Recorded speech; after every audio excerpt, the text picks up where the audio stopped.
चलिए आइए।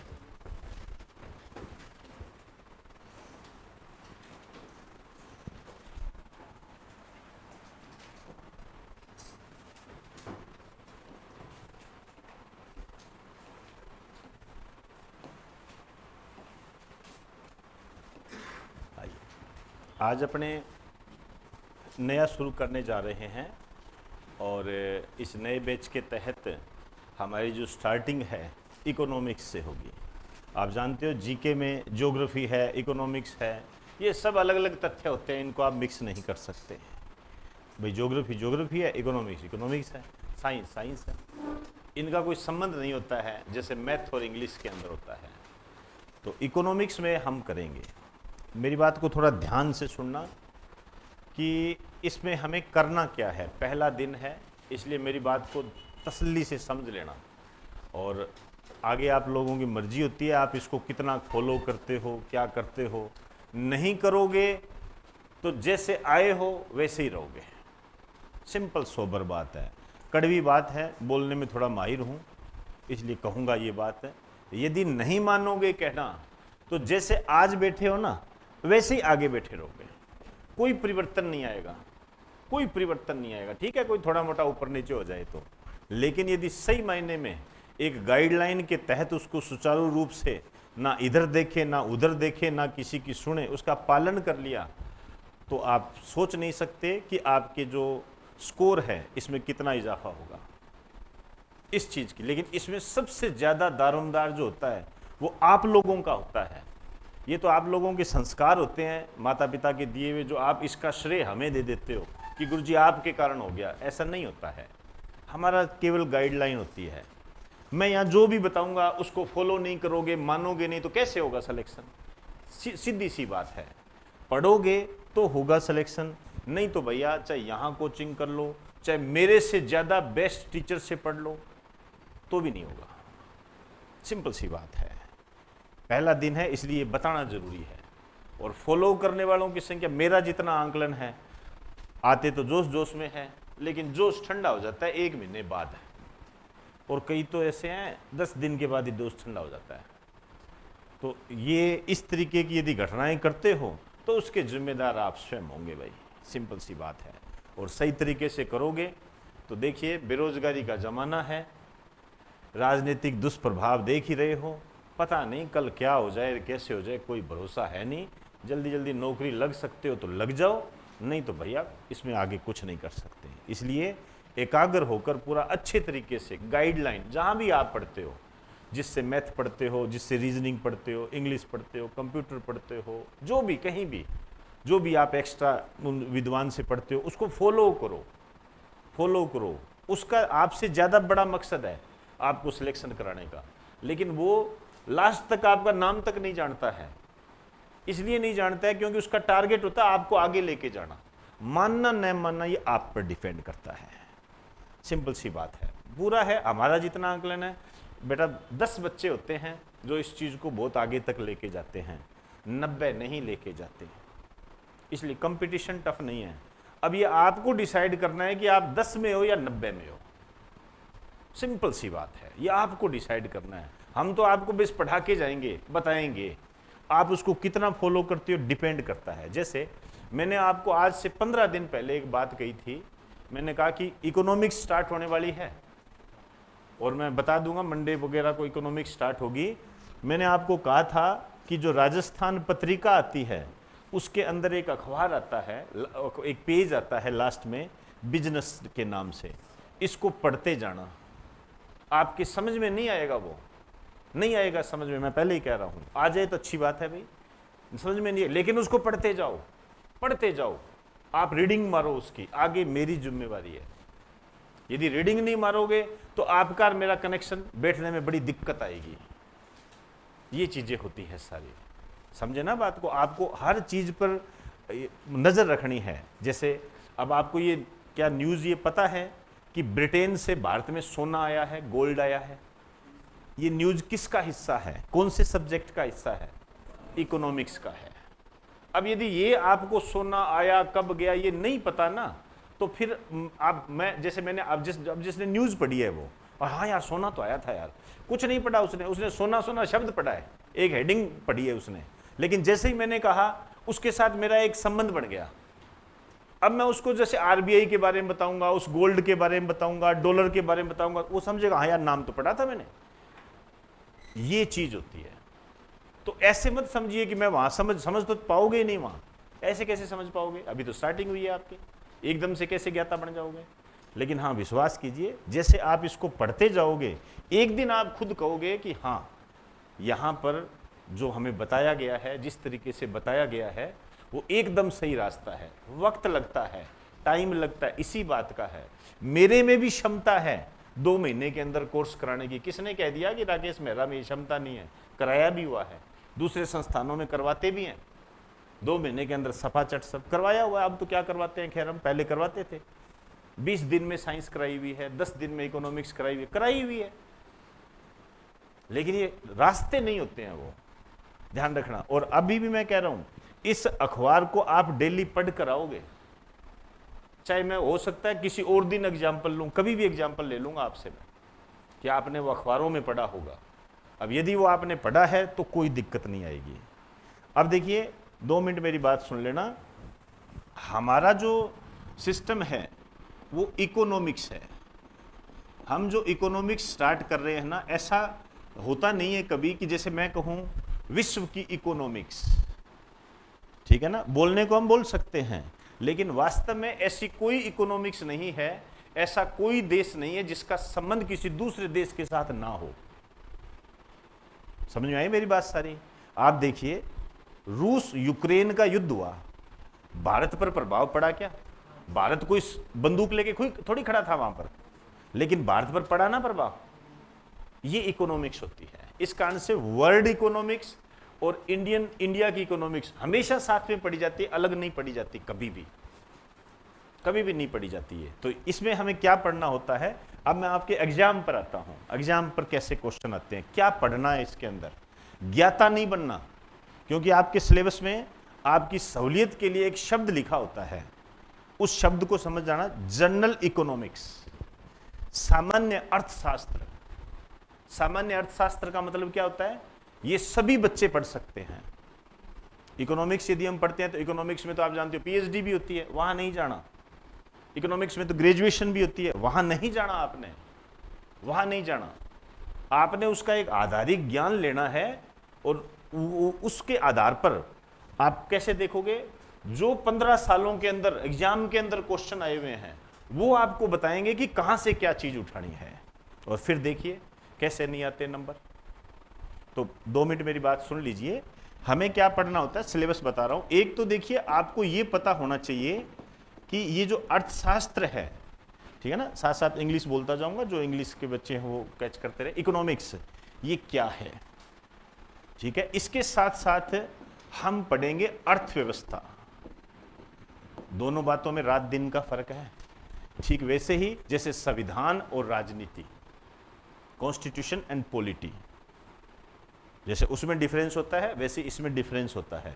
तो एक तो हमें इसके बारे में जानकारी होनी चाहिए, एक हमें ये जानकारी होनी चाहिए कि ये जो धन है, धन मनी, ये भारत के पास कैसे आता है, ठीक है। जब हम धन की बात करेंगे तो हमारे पास सबसे पहले जो शब्द आता है वो आता है टैक्स, बजट, ठीक है। तो आपको ये जो चीजें हैं, जैसे टैक्स के बारे में, जो बच्चे एसएससी की यदि कोई तैयारी कर रहे हैं थोड़े टाइम से पहले बताइए क्या जीएसटी पे क्वेश्चन नहीं आए हुए?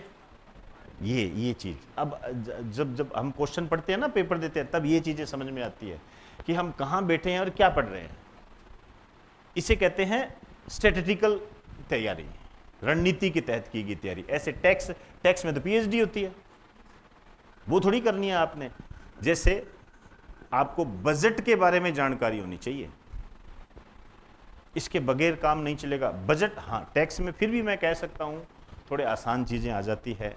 एक बार क्वेश्चन पूछ लिया था कि जीएसटी इन कितने नंबरों का होता है, ये पूछ लिया था, तो 15 नंबर वो फैक्ट होते हैं तो याद कर सकते हैं। जीएसटी काउंसिल क्या होती है, वो हो जाता है, कोई बड़ी बात नहीं है। ये थोड़ा सा मामला जटिल हो जाता है, पूंजीगत घाटा, राजस्व घाटा, हमें इनको समझना पड़ता है। ठीक है, तो अपना जो सिस्टम है, एक तो कम से कम जब ये दो, अपने पहले टॉपिक यही लेके चलेंगे, जब तक ये टॉपिक चले एक क्लास भी मिस मत कर देना, नहीं तो जैसे स्लिप होगे फोटोकॉपी से काम नहीं चलेगा। फोटोकॉपी से उसको एक एक चीज को समझना, क्या चीज है, शब्द का अर्थ क्या होता है, तो ये यहां हम पढ़ेंगे। एक इसमें आपको क्या करना है, जैसे सामान्य इकोनॉमिक्स जो होती है, सामान्य इकोनॉमिक्स का मेरा मतलब क्या होता है, सामान्य इकोनॉमिक्स का मेरा मतलब ये होता है कि जैसे सीधे क्वेश्चन, जैसे जनगणना, जनगणना सेंसस, जनगणना के बारे में आपको पता होना चाहिए, भारत की जनसंख्या, साक्षरता, नहीं आते क्वेश्चन इसमें से। बताइए, जो सेकंड ग्रेड की जो राजस्थान की आप तैयारी करते हो, भरे पड़े हैं, जनगणना हो गई, ठीक है ना। फिर हमें जैसे इकोनॉमी जो डिपेंड होती है, जैसे कहते हैं ना भारत एक कृषि आधारित देश है, 3 पहलुओं के बारे में आपको हमेशा जानकारी होनी चाहिए। एक तो आप इनको बोल प्रोडक्शन, ठीक है ना, सॉरी मैं इसको थोड़ा डिटेल में दे देता हूं। आर्थिक क्रियाएं, इकोनॉमिक एक्टिविटीज, इसमें बहुत सारी बातें आती है, ठीक है ना, इसमें बहुत सारी बातें आती है। इसमें उत्पादन आता है, इसमें उपभोग आता है, ठीक है ना, इसमें निवेश आता है, इसमें विनिमय आता है, सब आते हैं। लेकिन इसमें जो सबसे महत्वपूर्ण बात होती है वो होता है प्रोडक्शन। जब हम प्रोडक्शन की बात करते हैं तो यहां पर 3 बातें हमें पढ़नी होती है। वो कौन सी बातें हैं? एक हमें पढ़नी होती है एग्रीकल्चर, कृषि के बारे में, ठीक है। एक हमें पढ़ना होता है हमारा उद्योग क्षेत्र, ठीक है। एक हमें पढ़ना होता है सेवा क्षेत्र, सर्विस सेक्टर। इन 3 सेक्टर के बारे में जानकारी होनी चाहिए आपको। क्या बढ़ रहा है, आपने वो अभी न्यूज़ पढ़ी होगी कि भारत में आर्थिक विकास दर इतनी बड़ी, जीडीपी पढ़ी ना, वो सब चीज़ें आपको यहाँ करनी होती है, ठीक है ना। जैसे मैं कहूँ नेशनल इनकम, राष्ट्रीय आय, इसमें आपके सारे वो जीडीपी वगैरह, सकल घरेलू उत्पाद इतनी बड़ी, यदि आपने वो न्यूज़ पढ़ी तो आपको पता लग जाएगा। उसमें लिखा हुआ है जीडीपी इतनी बड़ी, पहली तिमाही में इतनी थी, दूसरी तिमाही में इतनी थी। आपके क्वेश्चन बना देता है जीडीपी की गणना कितने समय अंतराल पर होती है। अब पढ़ा तो होता है हमारा, पिछली वाली तिमाही में इतनी थी, इस वाली तिमाही में इतनी है, अगली वाली तिमाही में इतना होने का अनुमान है। क्वेश्चन क्या पूछा, इसकी जो गणना होती है, मापन होता है, कितने समय अंतराल पर होता है। वो लिख देता है 1 महीना, 6 महीना, 3 महीने, 12 महीने। इतने में गच्चा खा जाता है, यार मरा दिया यार, जबकि वो आधारिक चीज होती है। हमारी गलती वही होती है कि हमने उसको क्या, अरे यार ये क्या, ऐसे थोड़ी पूछे जाते हैं, खुद ही धारणा बना देते हैं क्योंकि याद होता नहीं। इसीलिए मैंने आपको कहा कि इसको साथ साथ पढ़िए आप, ये मत सोचो कि आपके समझ में आएगा कि नहीं आएगा, ठीक है। अब भारत में जो समस्याएं हैं, ठीक है ना, भारत की जो समस्याएं, सबसे बड़ी समस्या भारत की क्या है बताइए, क्या समझते हो? जैसे मैं इसको एक नाम देना चाहूंगा, आपके टॉपिक होता है ये, उसका नाम है समावेशी विकास। आप किसको समस्या मानते हो? भारत की सबसे बड़ी समस्या क्या है बताइए? बिल्कुल गरीबी है, बेरोजगारी है। तो इसमें 2 ही फैक्टर पढ़े जाते हैं आपके, गरीबी, बेरोजगारी, ये हम पढ़ेंगे इसको। लेकिन चीजें बदली है, चीजें बदली है, और बदलने के साथ साथ है कई चीजें ऐसी है जिन पर बहुत ज्यादा हाईलाइट किया जा रहा है, बहुत ज्यादा हाईलाइट किया जा रहा है। जैसे भारत के द्वारा, भारत ने सिर्फ एक पेशकश की थी और वर्ष 2023 को अंतरराष्ट्रीय मोटा अनाज वर्ष के रूप में मनाया गया। तो भारत जो ध्यान दे रहा है, भारत क्या पूरा वर्ल्ड ध्यान दे रहा है, वो जो उसको एक नया नाम दे दिया गया है, उसको हम कहते हैं फूड इकोनॉमी, फूड इकोनॉमी, ठीक है। क्योंकि भोजन की कमी है, जनसंख्या बढ़ रही है, भोजन कम हो रहा है। ये तो शुक्र है कि ये पिज्जा वगैरह हो गए, इन्होंने बचा लिया, नहीं तो मामला बिगड़ जाता। ये हकीकत है। आप लोगों को लगता है दान भरा पड़ा है, भरा तो पड़ा है, खाने वाले कितने हैं? फिर बाहर भी तो भेजना होता है, इंपोर्ट एक्सपोर्ट वो भी तो होता है। और भारत में जो कृषि व्यवस्था है, आप अच्छे तरीके से जानते हो वर्तमान में ग्लोबल वार्मिंग के कारण बारिश तेज हो गई, हुई नहीं, और दोनों ही कृषि के लिए खतरनाक है। ठीक है ना। अब और ये बेसिक चीजें होती है इसके अंदर। ठीक, अब इसके बाद में होता है एनालिटिकल इकोनॉमिक्स। अब ये थोड़ी सी क्या होती है, इसमें होता आधा पेज है लेकिन इसके अंदर बात लगभग 10 पेज की हो जाती है। ठीक है ना। इसको एक नाम देते हैं हम, वो नाम है मुद्रा व बैंकिंग। इसमें अब आपकी सारी चीजें आ जाती है। ये दो शब्द नहीं है, ये बहुत सारे टॉपिक बता देते हैं। ठीक है। इसके अंदर आपका आरबीआई भी आएगा, इसके अंदर आपकी मुद्रास्फीति भी आएगी, इन्फ्लेशन, बेरोजगारी, सॉरी जो महंगाई होती है वो आएगी इसके अंदर, वो सब टॉपिक इसके अंदर है। और तो और इसके अंदर शेयर मार्केट भी है।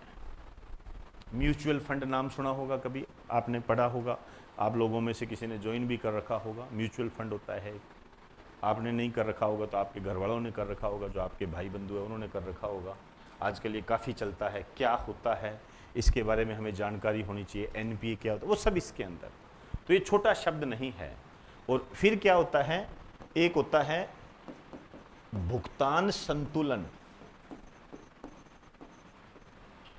भुगतान संतुलन, बैलेंस ऑफ पेमेंट, जो आप सुनते हो, इसके अंदर क्या होता है, डॉलर और रुपए के मध्य संबंध पढ़ा जाता है।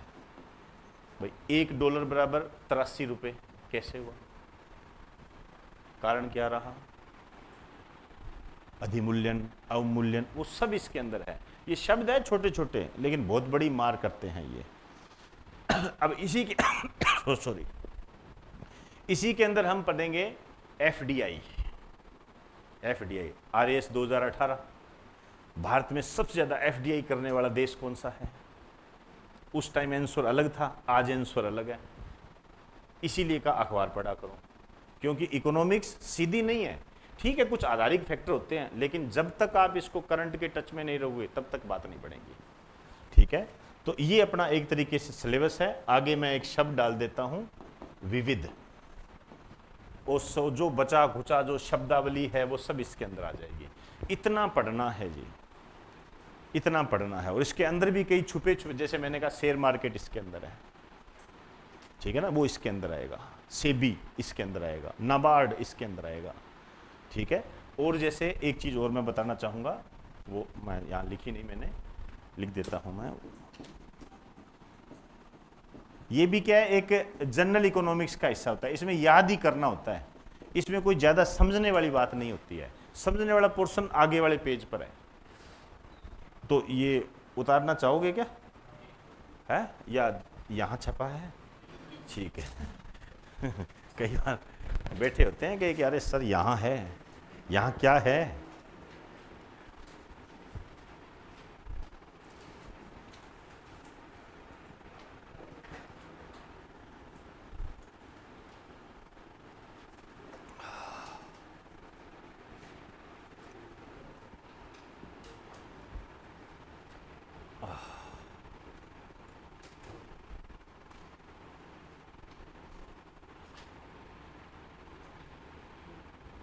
अब ये जो भुगतान संतुलन है, इसी के अंदर आपका विदेशी व्यापार आ जाएगा।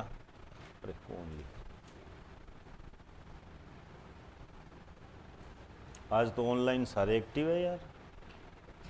मनीषा, मनीषा 10 में, सर जी, ग्रेट सर जी, अच्छा, बहुत बढ़िया जी, अच्छी बात है ये तो।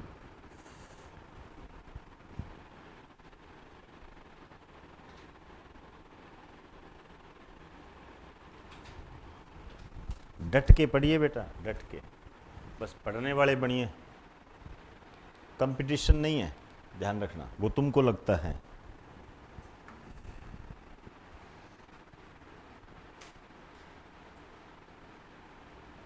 पूरी क्लास में 90 और 10 का रेशियो होता है, आपको डिसाइड करना होता है 90 में हूँ कि 10 में हूँ।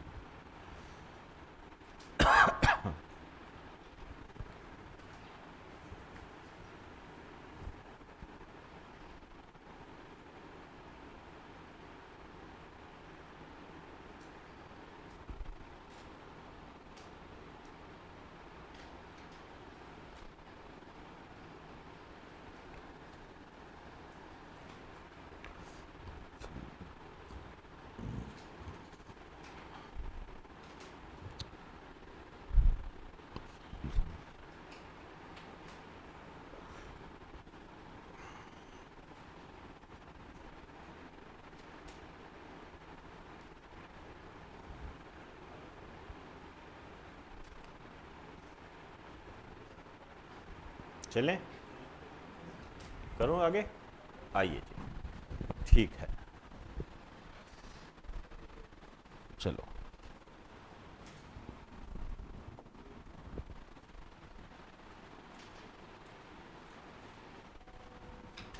इसी में आपका विदेशी व्यापार आ जाता है, फॉरेन ट्रेड आ जाता है।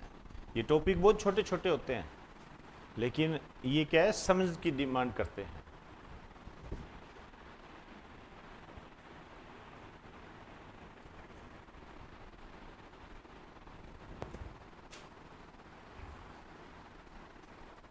तो ये अपना सिलेबस है।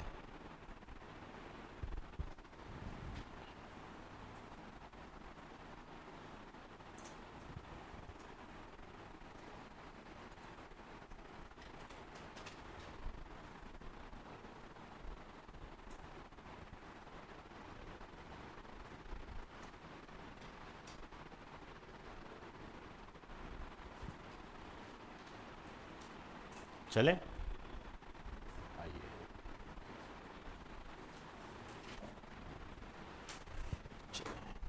ये एक संक्षिप्त में आपको सिलेबस बता दिया है। तो अब जो मैं स्टार्टिंग करने जा रहा हूं, पहले मैं अर्थशास्त्र की बात करूंगा, अर्थशास्त्र को धन के साथ जोड़ूंगा, और उसके बाद मैं टैक्स पर आऊँगा, फिर बजट पे आऊँगा, फिर इकोनॉमिक्स को ऐसे लेके चलूँगा। इस ये जो इकोनॉमी है ना, इसकी बात करूँगा ऐसे, ठीक है ना। चलिए समझना आज तो चीज़ों को, ठीक है।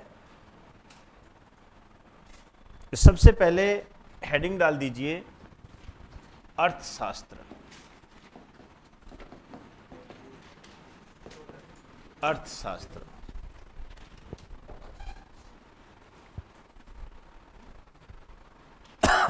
अर्थशास्त्र, ठीक है ना। इसको इकोनॉमिक्स बोलते हैं इंग्लिश के अंदर, इकोनॉमिक्स। ये जो इकोनॉमिक्स है, ये किस शब्द से लिया गया है, इसको ऐसे लिखिए। ये क्वेश्चन आया हुआ है, ध्यान रखना, इसको टिक कर लीजिए। क्वेश्चन ये आया हुआ है कि इकोनॉमिक्स किस भाषा का शब्द है। ये आया हुआ है ग्रीक भाषा का, ठीक है ना। इसका जो उत्पत्ति शब्द है, इसका नाम होता है ओइकोनोमिया। ओइकोनोमिया, ठीक है ना। ओइकोनोमिया शब्द से इकोनॉमिक्स शब्द बना है। और ये क्वेश्चन आपके आया था किस भाषा का शब्द है, तो ये ग्रीक भाषा का शब्द है, ये आया हुआ है, ग्रीक भाषा का शब्द है ये।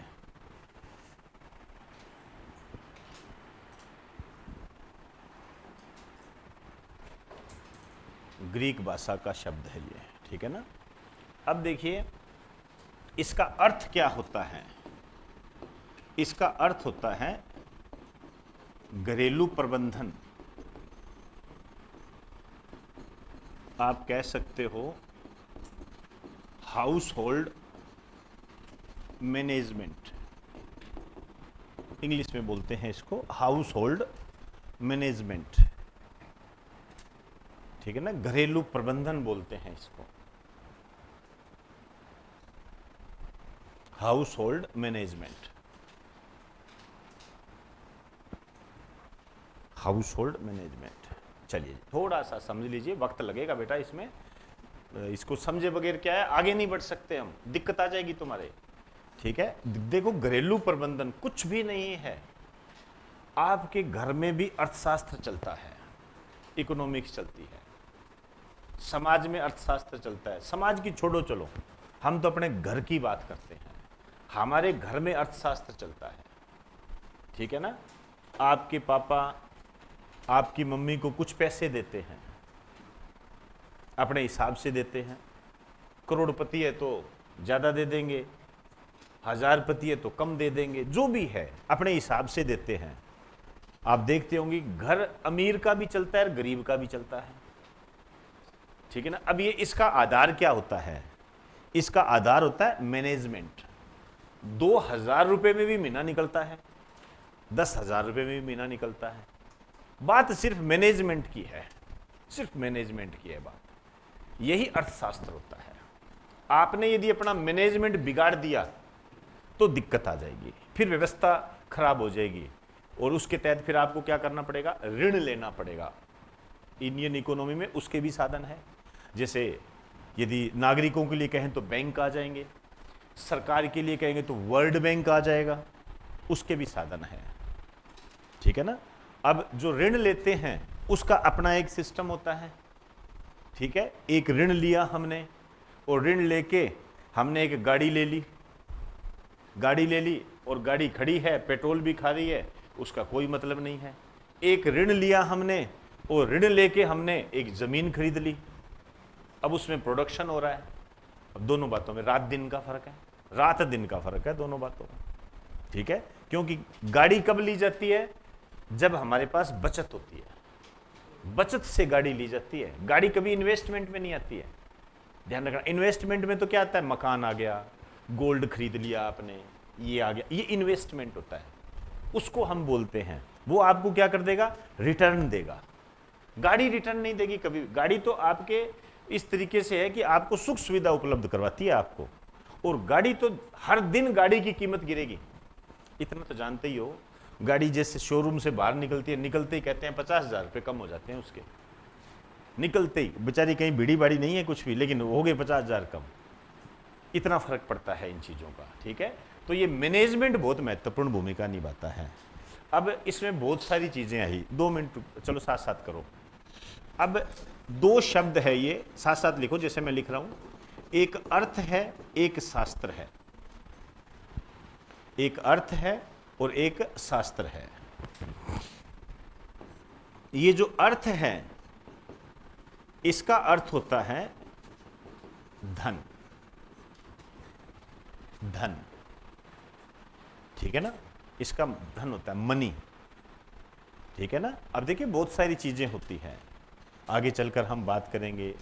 देखिए धन अलग बात होती है, और जैसे मैं कहूं पूंजी अलग बात होती है। ओबियसली बात है, धन को इंग्लिश में मनी कहते हैं, पूंजी को इंग्लिश में कैपिटल बोलते हैं, तो कुछ तो फर्क। एक एसेट्स और होता है, एसेट्स होता है, उसको हम परिसंपत्ति बोलते हैं। इन शब्दों के बारे में जानकारी होनी चाहिए आपको, नहीं तो समझ नहीं पाते हैं फिर आगे हम। तो ये धन है। शास्त्र क्या होता है, बहुत सारी चीजें पढ़ते हैं हम, वनस्पति शास्त्र, जंतु शास्त्र, तो उसमें क्या करते हैं, अध्ययन करते हैं। तो इसका जो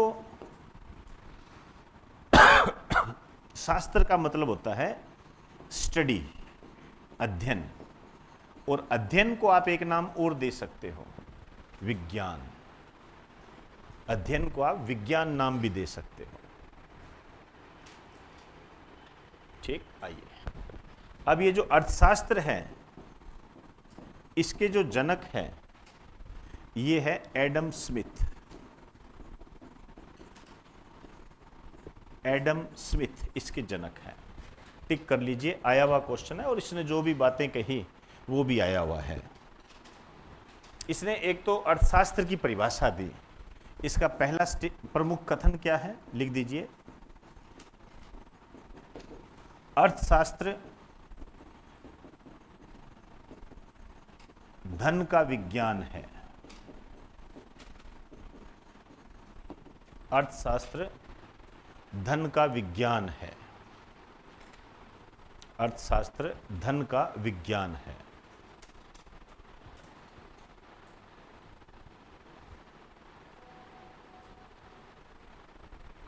आइए, इनकी एक पुस्तक है, और भी कई पुस्तकें आएगी आगे। आपको उन जो पुस्तकें लिखाई जा रही है वो अच्छे तरीके से याद होनी चाहिए। इसकी एक प्रमुख पुस्तक है, उसका नाम है द वेल्थ ऑफ नेशन। 1776 के अंदर प्रकाशित हुई थी द वेल्थ ऑफ नेशन। पूछ लिया जाता है द वेल्थ ऑफ नेशन के राइटर कौन है, इस तरीके से पूछ लिया जाता है।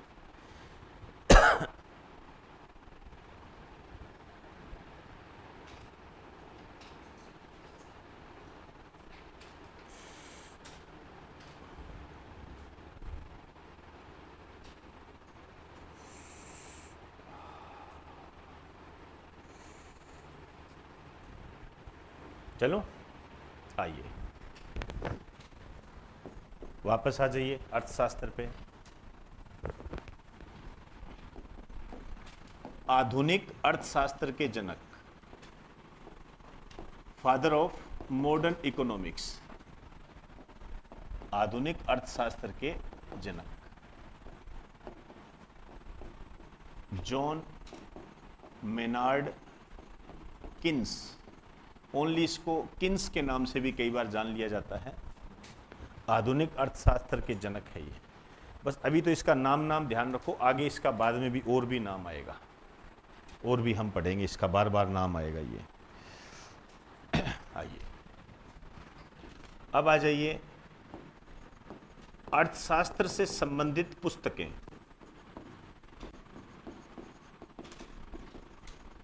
अब ये आपको याद ही करनी है। कुछ पुस्तकें हैं जो आपके एग्जाम में ज़्यादा आई हुई है, तो उनको यहीं पर ध्यान रखें।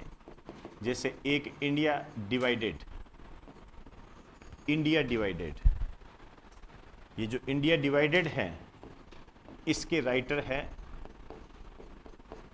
डॉक्टर राजेंद्र प्रसाद। डॉक्टर राजेंद्र प्रसाद इसके राइटर है।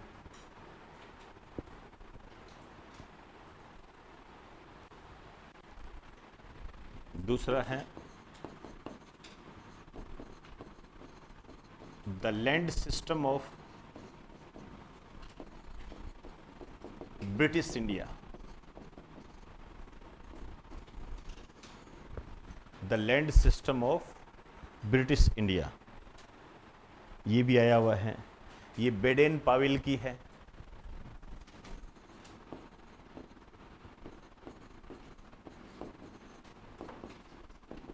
BH Baden Pavel.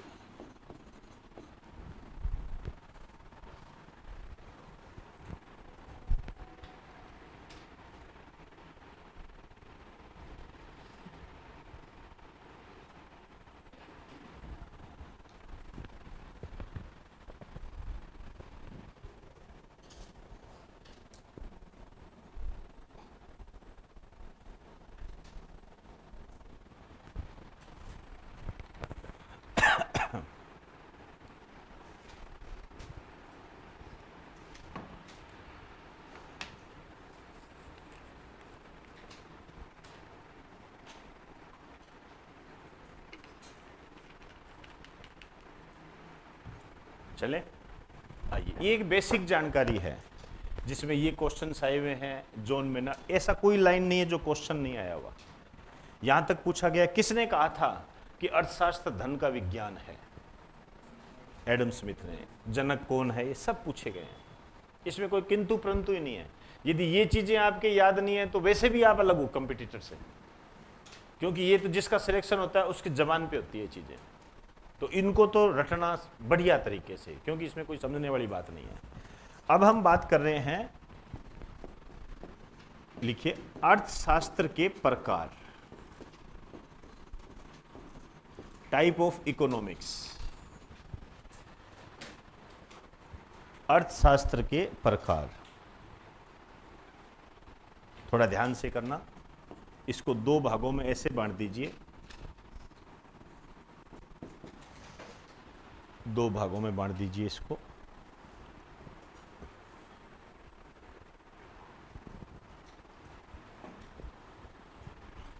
चलिए,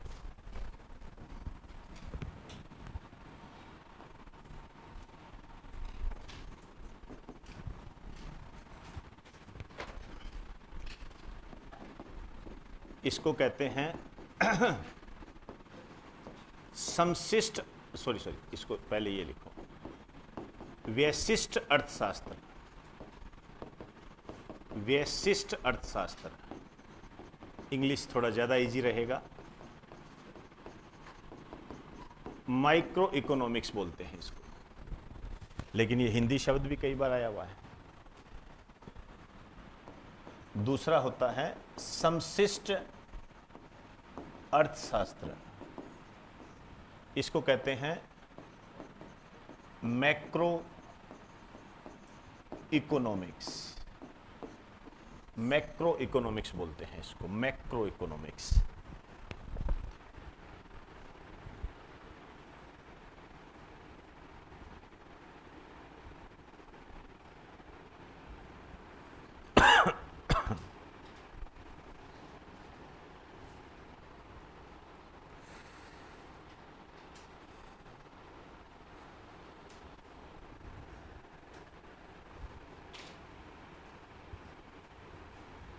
चले, आइए देखिए इसका जो अर्थ होता है, शाब्दिक अर्थ क्या होता है। इसका शाब्दिक अर्थ होता है, जैसे माइक्रो है तो बताइए छोटा होगा कि बड़ा होगा? छोटा, ठीक है ना। तो इसका अर्थ होता है छोटा। इंग्लिश में लिखना चाहो तो स्मॉल लिख दीजिए। और इसका जो अर्थ होता है ये होता है बड़ा, ठीक है ना। बहुत सारी चीजें हैं, जैसे इसको हम बोलते हैं लघु, स्मॉल। इसको हम बोलते हैं दीर्घ। ये जानबूझकर शब्द लिखा रहा हूं मैं आपको, हालांकि एक दूसरे के पर्यायवाची है ये, लेकिन आपको इनको जानना पड़ेगा, ठीक है। दीर्घ हो गया ये सारा। अब इसमें तो क्या आता है? व्यक्ति आता है, व्यक्तिनिष्ठ, व्यक्तिनिष्ठ, ठीक है ना। और इसमें जो आता है वो समूह होता है। ये एक के लिए बात होती है, ये ग्रुप के लिए बात होती है, ये है। चले, आइए अब मेरी बात को ध्यान से सुनिए।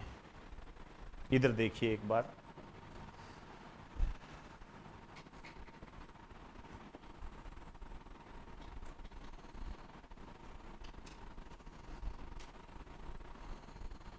ये एक पार्क है, ठीक है ना, उद्यान है ये, ठीक है। बहुत सारे पेड़ पौधे इसके अंदर लगे हुए हैं। इसके अंदर एक पौधा लगा हुआ है तुलसी का।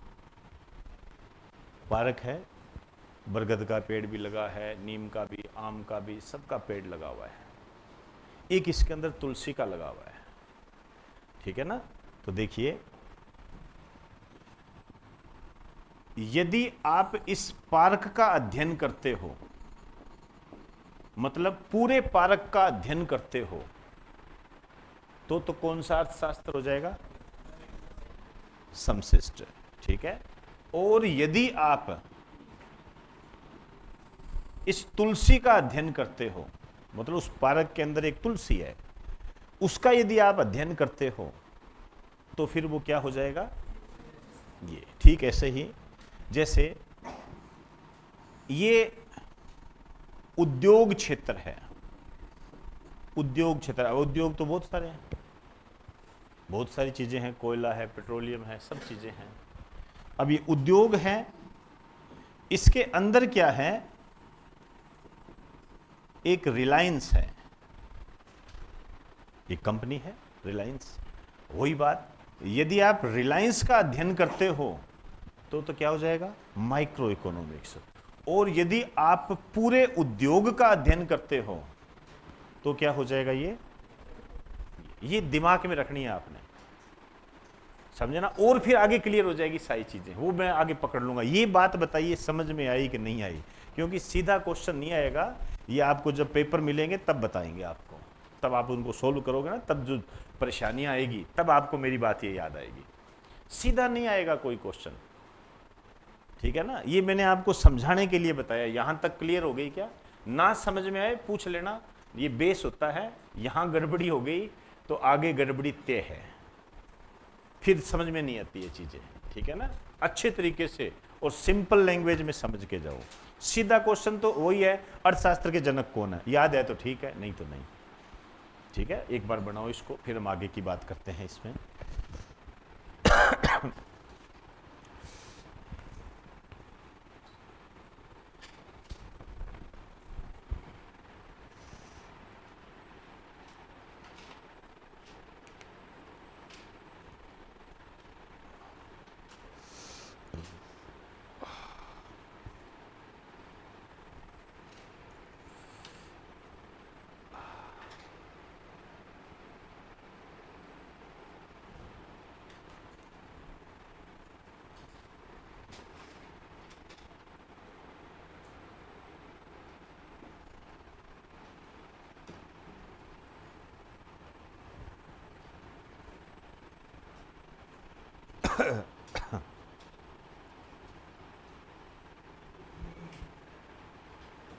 चले, आइए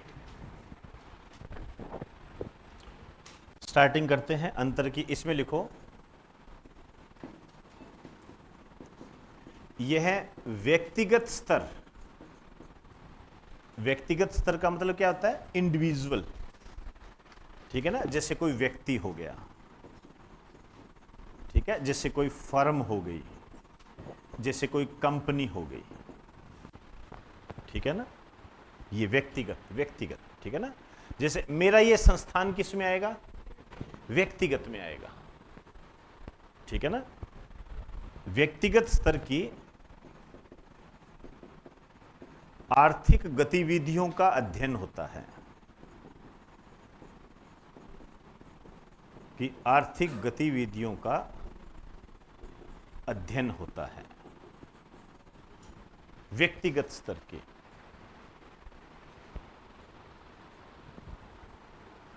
ठीक है ना, मतलब मेरे संस्थान की यदि गतिविधियां, आर्थिक गतिविधियों का यदि अध्ययन किया जा रहा है, कितने बच्चे आए, कितने बेटे हैं, क्या है, तो ये क्या हो जाएगा? माइक्रो इकोनॉमिक्स, ठीक है। इसमें लिखिए, यह संपूर्ण अर्थव्यवस्था की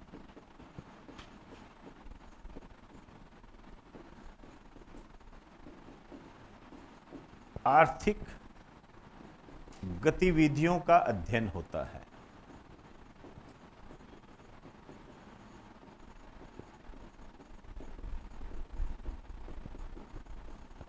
संपूर्ण अर्थव्यवस्था की आर्थिक गतिविधियों का अध्ययन होता है। संपूर्ण अर्थव्यवस्था की आर्थिक गतिविधियों का अध्ययन होता है। समझ में आई जी बात सारी? यदि इस जयपुर के या इस राजस्थान के या इस इंडिया के जितने भी कोचिंग सेंटर का यदि आप अध्ययन करोगे तो किस में आएगा? ये माइक्रो इकोनॉमिक्स, मैक्रो में। और यदि एक अकेले मेरे संस्थान का अध्ययन करोगे, उसकी इकोनॉमिक एक्टिविटी का अध्ययन करोगे तो ये, पूरे उद्योग जगत का अध्ययन करोगे तो ये, उसमें से कोई कंपनी है रिलायंस, उसका अध्ययन करोगे तो ये। समझ में आ गई बात सारे? शायद ये बात तो बहुत आसान सी है, क्लियर हो गई होगी। आइए अब दूसरा अंतर लिखिए इसके अंदर, अंदर से ही क्वेश्चन आएंगे इसके अंदर। दूसरा लिखिए, अच्छा 2 मिनट रुक जाइए। तो यहां पर जैसे आपके क्वेश्चन बनेंगे ना, वो कैसे होंगे? जैसे हमने यहां लिखा व्यक्तिगत स्तर की आर्थिक गतिविधियों का अध्ययन, तो आपसे क्या क्वेश्चन बनता है? निम्न में से माइक्रो इकोनॉमिक्स का हिस्सा है, मतलब निम्न में से कौन माइक्रो इकोनॉमिक्स के अंदर आता है? ऐसे देगा वो, सीधा नहीं देगा कि परिभाषा बता, ऐसे नहीं आते क्वेश्चन, ठीक है ना। तो आपको पता होना चाहिए भाई ये व्यक्तिगत उपलब्धियां क्या होती है। ठीक है, हमने समझने के लिए कोचिंग ले लिया। देखिए, जैसे बचत, सेविंग, इसका अध्ययन किया जाता है, ठीक है ना। जैसे डिमांड व सप्लाई, मैं इंग्लिश हिंदी दोनों बोल रहा हूं, ध्यान रखना। मांग व आपूर्ति, लिखते जाओ साथ साथ, मांग व आपूर्ति,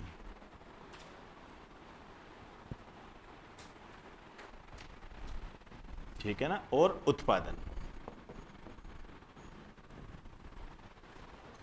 उत्पादन, प्रोडक्शन। चले, अब देखिए यहां पर क्या आता है, यहां पर सारी चीजें जुड़ जाती है। यहां पर कैसे जुड़ जाएगी आपकी? बचत तो होगी, बचत तो देश की भी तो बचत होती है, ठीक है ना, पूरे उद्योग क्षेत्र की भी तो बचत होती है, समझे ना। तो इसके साथ एक शब्द जुड़ता है, इस शब्द का आपने ध्यान रखना है, समग्र बचत। इसको बोलते हैं एग्रीगेट सेविंग। एग्रीगेट, एग्रीगेट शब्द तो जाना पहचाना है आपके लिए, ओवरऑल, समग्र बचत, ठीक है। और समग्र मांग व आपूर्ति, एग्रीगेट डिमांड एंड सप्लाई, ठीक है। समग्र उत्पादन, अब ये तो देखिए प्रभावित कर देगा, ठीक है ना। भाई मेरी बचत कितनी हुई, और देश की बचत कितनी हुई या पूरे कोचिंग सेंटर की कितनी बचत हुई, इससे कोई ज़्यादा इतना फर्क नहीं होता है। ठीक है, तो ये शब्द आ जाए तो फिर ये हो जाएगा। लेकिन अब मैं लिख रहा हूं मुद्रास्फीति, आगे चलकर हम इसको पढ़ेंगे। इसको इन्फ्लेशन बोलते हैं, आप बोलचाल की भाषा में इसको महंगाई कह सकते हो, हालांकि महंगाई भी इसी का हिस्सा है। ठीक है, लेकिन थोड़ा सा डिफरेंस होता है। तो महंगाई कह सकते हो इसको, मुद्रास्फीति। अब आप देखिए, चाहे मेरा ये व्यक्तिगत है, मेरी अपनी बचत है, मेरा अपना प्रोडक्शन है, कुछ भी है चाहे, लेकिन यदि देश में महंगाई की दर ऊपर नीचे हो गई तो क्या मेरे पे प्रभाव नहीं पड़ेगा? क्या पड़ेगा ना भाई, महंगाई का तो प्रभाव पड़ेगा ही पड़ेगा, चाहे कुछ भी। ऐसे तो है नहीं कि जी बरकत नगर में महंगाई है साहब, मेजनगर में नहीं है, ऐसे तो हो नहीं सकता। समझे ना बात को? तो ये महंगाई एक ऐसा फैक्टर होता है जिसमें ऐसे नहीं, कैसे भी राकेश मेहरा सर का जो कोचिंग है ना, वहां तो महंगाई चल जाती है साहब, औरों में तो इतनी नहीं है। ऐसा हो सकता है क्या कभी? सोचने वाली बात भी नहीं है ये। ठीक है ना, इस कारण से ये कॉमन होता है इसके अंदर, समझे ना? तो यहीं से हम क्या गड़बड़ी कर जाते हैं। चलो कोई बात नहीं है, ये बात समझ में आ गई। आइए दूसरा लिखिए, दूसरा लिखिए, सरकार की पॉलिसी का प्रभाव पड़ता है। सरकार की पॉलिसी का प्रभाव पड़ता है।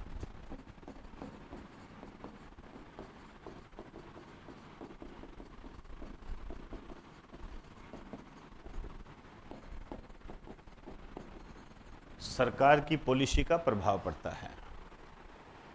ठीक है, उसमें लिखो, दूसरे में लिखिए, सरकार अपनी पॉलिसी में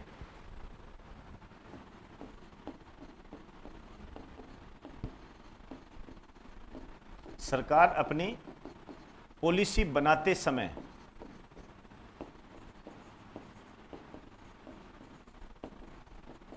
इसी का ध्यान रखती है।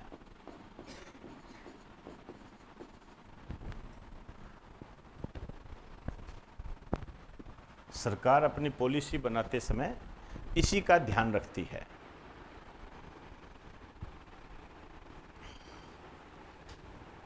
देखिए, मेरा कोचिंग संस्थान है, कौन सा? इकोनॉमिक्स हो गया। यदि मेरी कोचिंग संस्थान में बचत, डिमांड सप्लाई, प्रोडक्शन का अध्ययन किया जाता है तो वो कौन सा इकोनॉमिक्स हो गया? माइक्रो इकोनॉमिक्स हो गया। ठीक है, अब मैंने यहां एक बात लिखी है, सरकार की पॉलिसी का प्रभाव पड़ता है।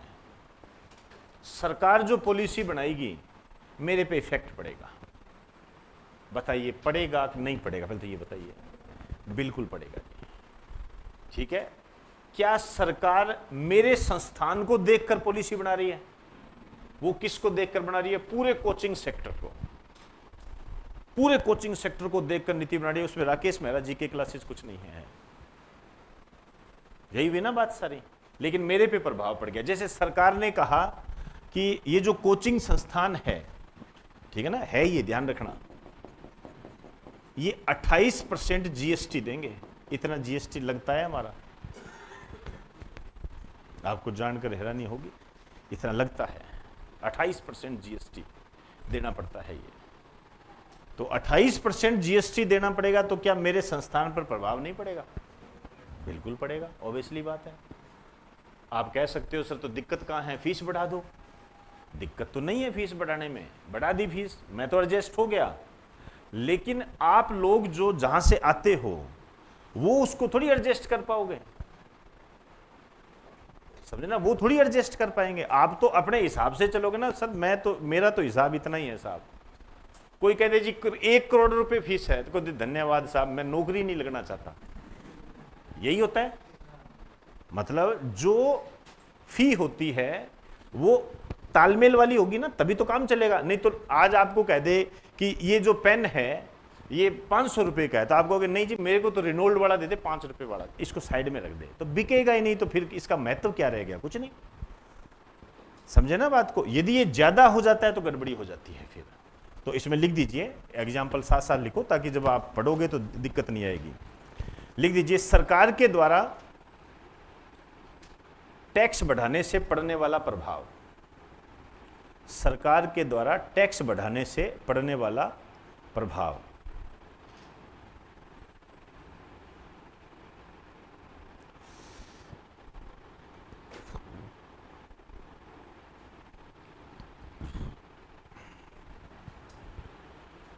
चले, आइए। यहां तक किसी को दिक्कत है तो बताइए, समझ में आ गई? चीजों को समझना है। और वो नीति किस पर बना रही है आप समझ गए, मेरे को देख के नहीं बना रही, वो पूरे कोचिंग सेक्टर को देख कर बना रही है। अब इसमें कोई ऊंचा जा रहा है, कोई नीचे जा रहा है, उसको उससे कोई मतलब नहीं है, ठीक है ना। उसने अपनी पॉलिसी ठोक दी, चल भाई अब एडजस्ट करो खुद ही। चले, आइए तीसरा आ जाइए। तीसरा लिखिए, यहां पे लिखो, इस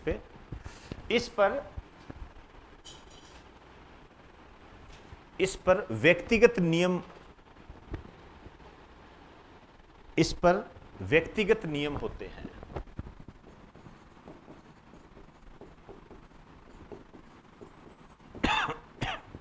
व्यक्तिगत नियम होते हैं, पर्सनल नियम होते हैं, ठीक है ना। व्यक्तिगत अपने नियम होंगे, ठीक है। आप रोक नहीं सकते, ध्यान रखना।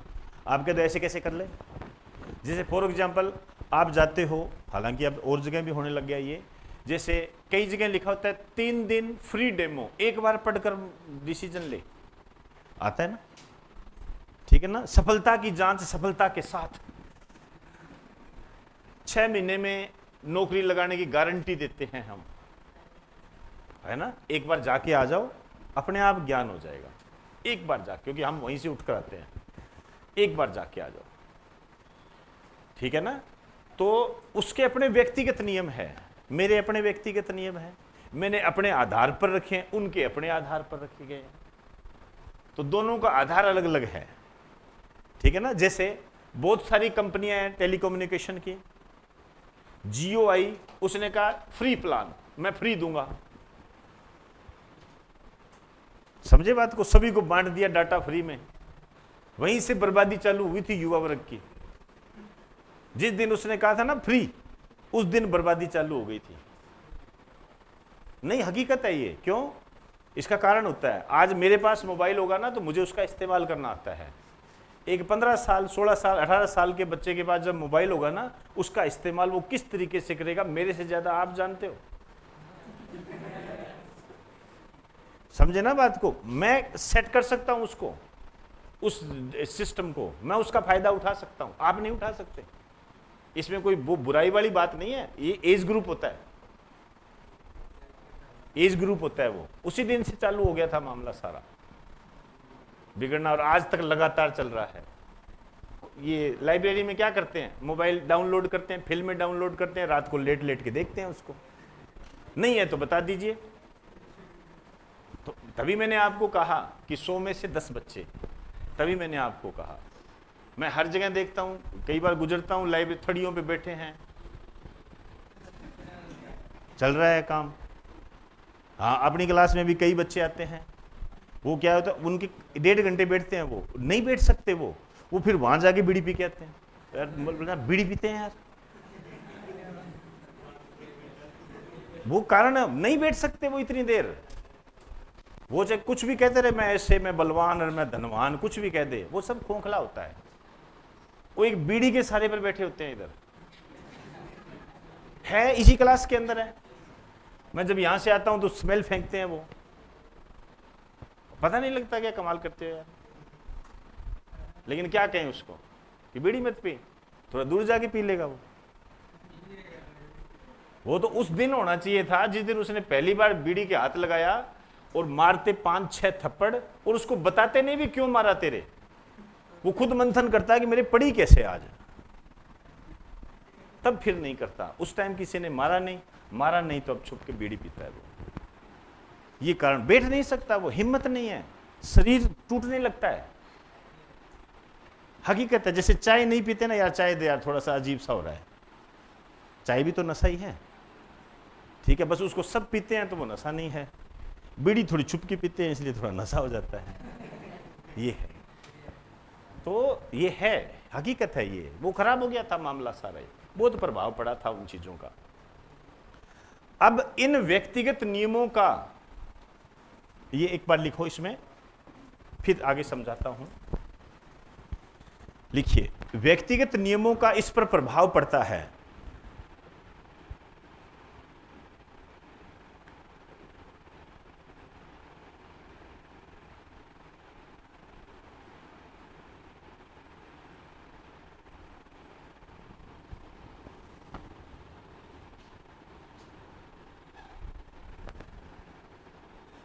चले, आइए अब इसको समझिए। जैसे मैं एक एग्जांपल ले रहा हूं,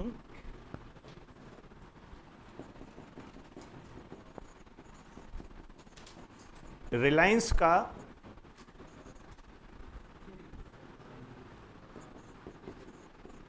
जियो फ्री प्लान, रिलायंस का जीरो फ्री प्लान,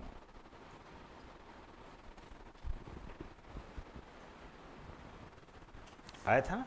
ठीक है। अब इसने क्या दिया, मैं फ्री देता हूं, दे दिया सारा मामला, ठीक है। अब दे दिया इसने तो, और देने के बाद जो अन्य कंपनियां हैं जैसे बीएसएनएल या एयरटेल हो गया, इन पर क्या प्रभाव पड़ा? कम हो गया ना, हो गया ना। अब डिसीजन किसने लिया था? माइक्रो इकोनॉमिक्स ने। प्रभाव किस पर पड़ रहा है? मैक्रो पर। यही तो लिखा है, लिख दीजिए। जैसे बीएसएनएल व अन्य कंपनियों का प्रभाव कम होने लगा, बीएसएनएल व अन्य कंपनियों का प्रभाव कम होने लगा।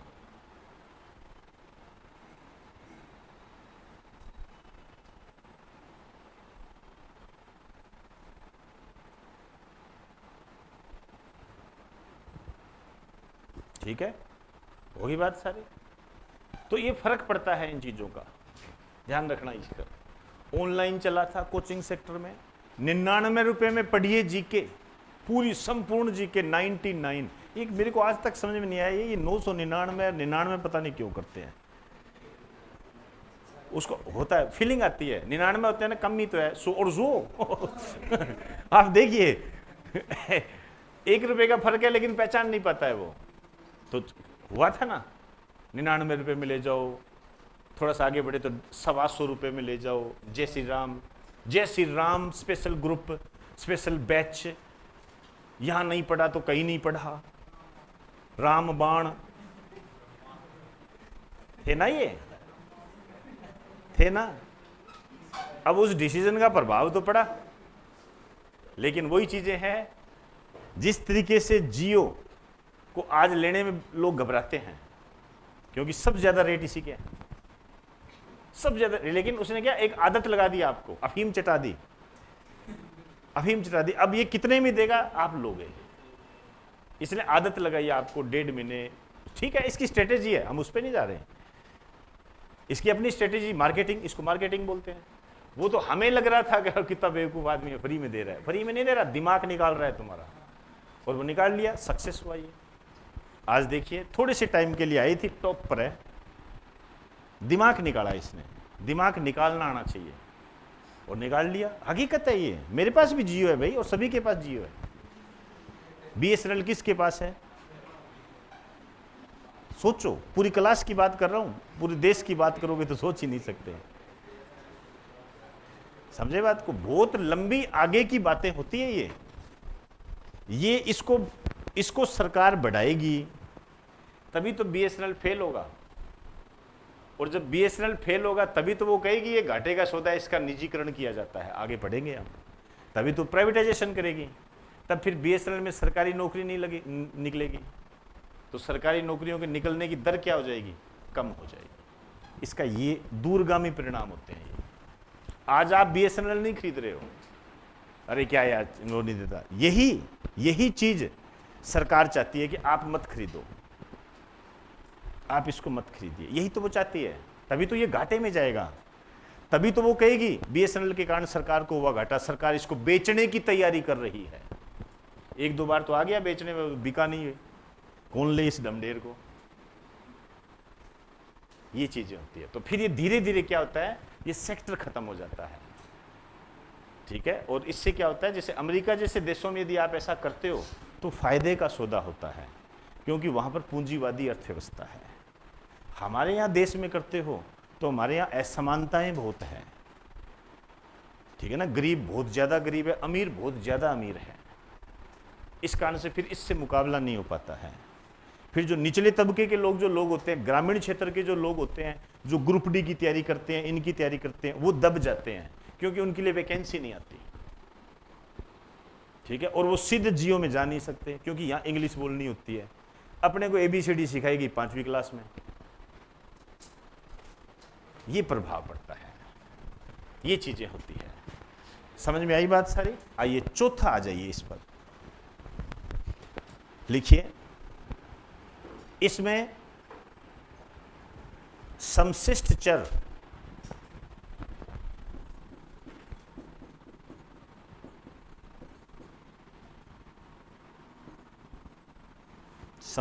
चर इसको बोलते हैं मैक्रो वेरिएबल्स। अचल रहते हैं, नॉन मूवेबल, अचल रहते हैं। अचल का मतलब स्थिर।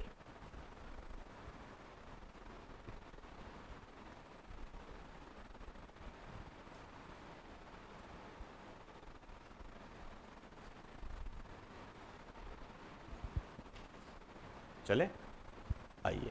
जैसे आप एक एग्जाम्पल के तौर पर इसको समझ सकते हो, जैसे नेशनल इनकम, राष्ट्रीय आय,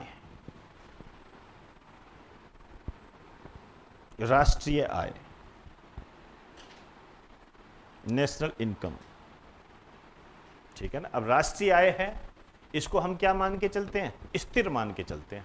आगे चलकर हम पढ़ेंगे, दो चीजें आपने कभी जरूर पढ़ी होगी, स्थिर मूल्यों पर और प्रचलित मूल्यों पर, स्टेबल प्राइस और क्या बोलते हैं उसको, जो चलते हैं करंट प्राइस। ये इसमें क्या लिखोगे? इसमें उल्टा कर दो। इसमें वैशिष्ट चर, माइक्रो वेरिएबल्स,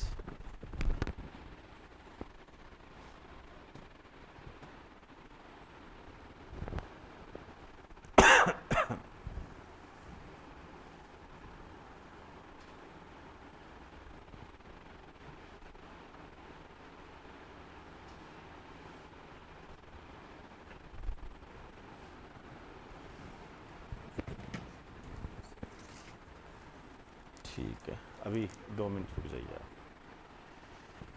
तो वैशिष्ट चर एचर होते हैं। इसमें लिखिए यहां पर, जैसे आय के वितरण को स्थिर माना जाता है, आय के वितरण को स्थिर माना जाता है, आय के वितरण को स्थिर माना जाता है।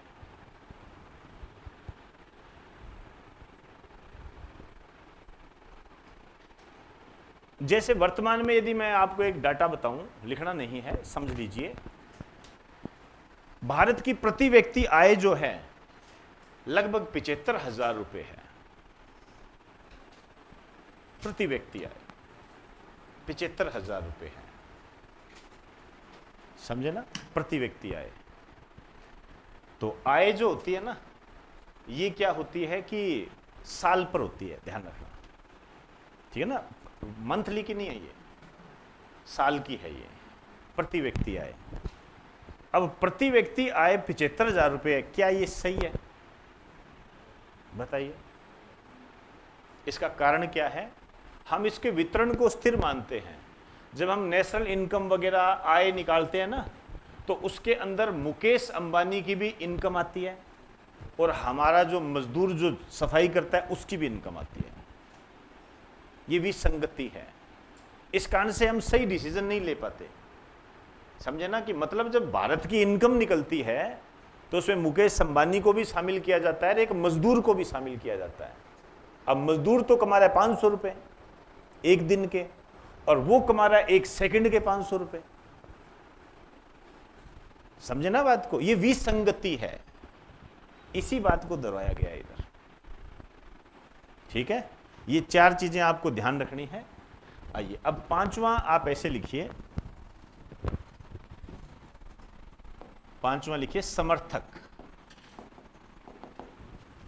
ये डायरेक्ट क्वेश्चन होता है, इसमें कोई ऐसी बात नहीं है। समर्थक लिख दीजिए, एडम स्मिथ माइक्रो इकोनॉमिक्स के जो है ना, एडम स्मिथ समर्थक थे। जेबीसी मील, ये नाम याद रखने पड़ेंगे आपको। जेबीसी Mill, Ricardo, Ricardo, Ricardo, Fisher,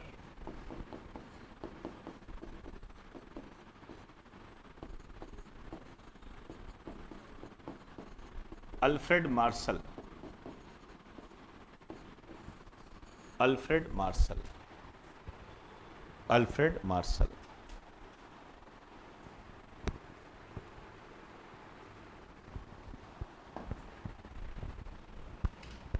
इधर आ जाइए,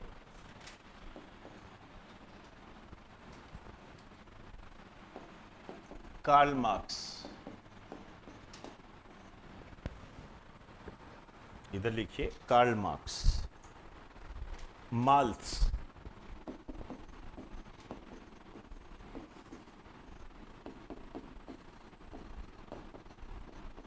John Maynard Keynes.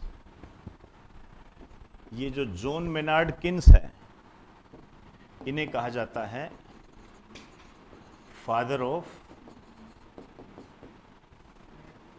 Macro economics, father of macro economics. Marshall को कहा जाता है फादर ऑफ माइक्रो इकोनॉमिक्स। ये क्वेश्चन होते हैं, इसमें ये भी क्वेश्चन आपके बना हुआ है कि माइक्रो इकोनॉमिक्स का कौन समर्थक नहीं था, तो आपको ये नाम सारे याद होने चाहिए, इसी में से आ जाता है, घबराने की कोई आवश्यकता नहीं है। इकोनॉमिक्स में ऐसे ही क्वेश्चन बनते हैं, अब चाहे आपको ये अच्छे लगे चाहे बुरे लगे, इससे कोई फर्क नहीं पड़ता है।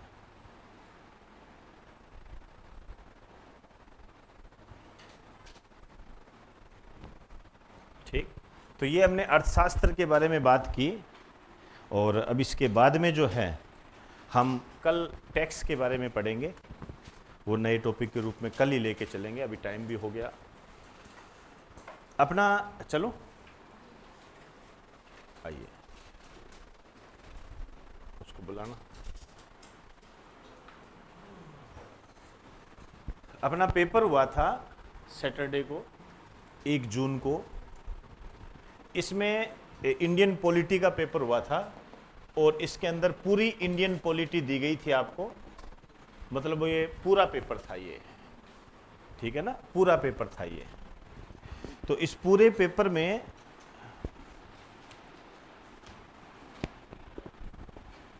जो पहली रैंक आई है, ठीक है, वो आई है दीपेश की, दीपेश मीणा, इसकी पहली रैंक आई है। इसके 51.07 नंबर आए हैं। पेपर काफ़ी टफ था, इस कारण से 50% उपलब्धियां प्राप्त की गई है। 51 क्या, चलो भाई, ये दीपेश है, इसको मैंने कभी एब्सेंट नहीं देखा है, और बढ़िया तैयारी करता है, आपके सामने रेगुलर रहता है, क्वेश्चन भी पूछता है, क्वेश्चन भी पूछता है, ठीक है, क्योंकि क्वेश्चन वो पूछता है जिसको डाउट होता है और जो पढ़ता है, सिंपल सी बात है ये। उसका नतीजा आपके सामने है, ये इनकी कोई पहली रैंक नहीं है, अन्य में भी इसकी रैंक आई हुई है। तो ऐसे पढ़ना है आपने, ठीक है ना, एक प्रोग्रेसिव रखो अपने आप में। जैसे आपकी हो सकता है रैंक 40वीं आ जाए, कोई दिक्कत नहीं है, उसमें भी आप निश्चिंत रहे, लेकिन अगली बार टारगेट आपका होना चाहिए, नहीं मेरी 35वीं आई है, खुश हो जाओ, धीरे धीरे स्टेप बाय स्टेप, क्योंकि एक बार में तो पेपर समझने में टाइम लगता है। लो भाई, ये मेरी तरफ से इनको है ठीक है, ओके। और दूसरे जो है, दूसरे है, ये क्या लाए हैं आज ये किसके लिए है? सेकंड के लिए क्या? अच्छा, चीकू नहीं आया क्या? ये चीकू आया नहीं। इसके 50.09 है। और तीसरे नंबर पर जो है धीर सिंह।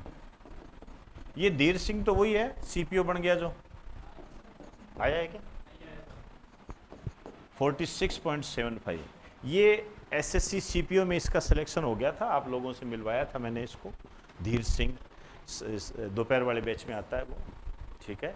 उनका भाई है, आज ही एडमिशन लिया है उसने। कौन अभी आप हो क्या? धीर सिंह का भाई कौन है? अरे आज ही तो बैठा था।